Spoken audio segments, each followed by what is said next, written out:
Topic is called Pearson's coefficient of correlation.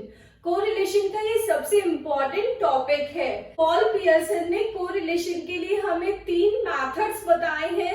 First is direct method और the original value method, second is division from assume mean method, third is division from actual mean method. जब हमने correlations के फॉर्मूले देखे तो हमें बहुत डर लग गया था कि कैसे हम इन फॉर्मूले याद रख पाएंगे, but you need not to worry. आप इसमें थोड़ी सी ट्रिक लगा के आप इसको याद रख सकते हैं।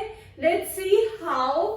फर्स्ट इज डायरेक्ट मेथड और the original value method. Correlation को हम डिनोट करते हैं आर से। R is r symbol of correlation. ठीक है, correlation is a bivariate analysis. 2 variables है हमारे x एंड y। ठीक है, इनका रिलेशन हम पढ़ने जा रहे हैं कोरिलेशन में। साथ में n है, that is number of times. ये 3 चीजें हमें साथ में लेके चलनी है। तो स्टार्टिंग करते हैं। सिग्मा मतलब सारे y सारे x और n ले लेते हैं। ये मल्टीप्लीकेशन में है, यहाँ पे लगता है पॉइंट। ठीक है, नेक्स्ट माइनस। अब इन तीनों की स्टडी कर ली। नेक्स्ट हम करेंगे 2 वेरिएबल्स की स्टडी जो कि हमारे मेन वेरिएबल्स है। That is sigma x multiply by sigma y। Fine. Next square root. ये थोड़ा सा ध्यान रखना पड़ेगा कि नीचे स्क्वायर रूट आएगा। ठीक है, अब आपने यहां से हटा दिया y और यहां से भी हटा दिया y, इन दोनों y को हटा दिया तो 2y लेस हो गए आपके। अब क्या बचा यहाँ पे? Sigma x। ठीक है, और इधर क्या बच गया? n। अब यहाँ पे 2y हटे ना तो यहाँ पे आपका आ जाएगा 2। ठीक है, नेक्स्ट क्या बचा? माइनस, इधर से भी y हट गया तो यहाँ क्या आ गया? Sigma x। ये ब्रैकेट आ गया एज इट इज, इधर आ गया आपका स्क्वायर। तो ये तो हो गया सिग्मा x का स्क्वायर और ये हो गया सिग्मा x का होल स्क्वायर। नेक्स्ट अब हमने ये y वाला तो कर लिया। नेक्स्ट अब यहाँ क्या हटाएंगे? x हटाएंगे तो यहाँ आएगा मल्टीप्लीकेशन का साइन। ठीक है, सिग्मा y, यहां बचा है सिग्मा y, x हटा चुके हैं आप। Sigma y multiply by n। ठीक है, स्क्वायर इसलिए क्योंकि 2x हटे हैं यहां से तो यहां आपने 2 कर दिया y पे। नेक्स्ट माइनस सिग्मा y बच गए यहाँ पे, यहाँ से x हट चुका है तो सिग्मा y का फिर भी यहाँ पे लग जाएगा 2। तो यही हमारी टेक्निक थी इसको याद करने की। Division from assume mean method. देखिए, अगर आपको ओरिजिनल वैल्यू मेथड समझ आ गया है तो आप division from assume mean method बहुत इजीली समझ जाएंगे, क्योंकि इस फॉर्मूले में सिर्फ हमें चेंजेस यही करने हैं कि x की जगह dx यूज करेंगे और y की जगह dy यूज करेंगे। Let's see how. ये देखिए, यहाँ पे x है तो ये हमने लगा दिया dx, y है तो यहाँ लगा दिया dy multiply by n। Fine, minus का साइन आ गया। फिर ब्रैकेट, सिग्मा x है तो sigma dx multiply by sigma dy divided by, अब स्क्वायर रूट,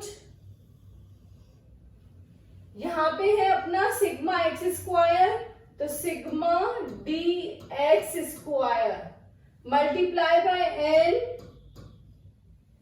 माइनस ब्रैकेट में आ गया आपका सिग्मा dx का होल स्क्वायर। यहाँ पे सिग्मा x का होल स्क्वायर है तो इधर होगा सिग्मा dx का होल स्क्वायर मल्टीप्लाई अगेन, फिर ब्रैकेट आ गया हमारा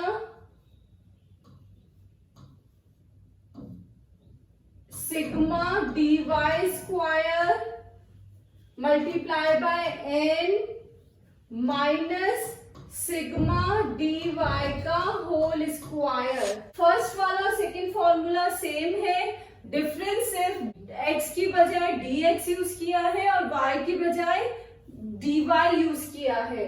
नेक्स्ट मेथड है हमारा derivation from actual mean method.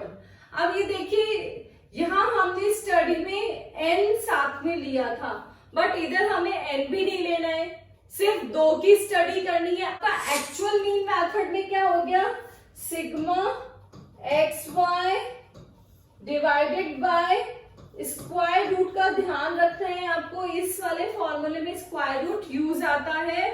Next है सिग्मा x का square multiply by sigma y का स्क्वायर। पॉल पियर्सन के फॉर्मूले से क्वेश्चन सॉल्व करेंगे तो आपको 2 चीजों की नॉलेज होना बहुत जरूरी है।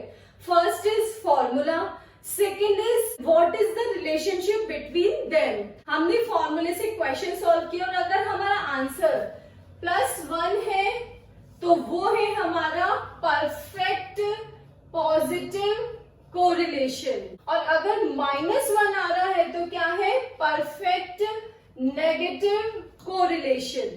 ठीक है, you have to mention it in your answer, you will get the marks for this also. High के लिए क्या होगा, अगर हमारा आंसर +0.75 से 1 के बीच में है, क्या होगा, हाई डिग्री पॉजिटिव कोरिलेशन। -0.75 से -1 के बीच में है तो बोला हाई डिग्री नेगेटिव कोरिलेशन। अगर +0.25 टू +0.75 के बीच में आता है तो वो होगा मॉडरेट डिग्री पॉजिटिव कोरिलेशन, और अगर ये -0.25 से -0.75 के बीच में है तो मॉडरेट डिग्री नेगेटिव कोरिलेशन, और अगर 0 से +0.25 के बीच में है तो लो डिग्री पॉजिटिव कोरिलेशन, और 0 से -0.25 के बीच में है तो लो डिग्री नेगेटिव कोरिलेशन, और अगर 0 आंसर आ रहा है आपका तो दैट मीन्स उनके बीच में कोई कोरिलेशन नहीं है, absence of correlation. Next video में हम इस फॉर्मूले से बेस्ड क्वेश्चन सॉल्व करेंगे।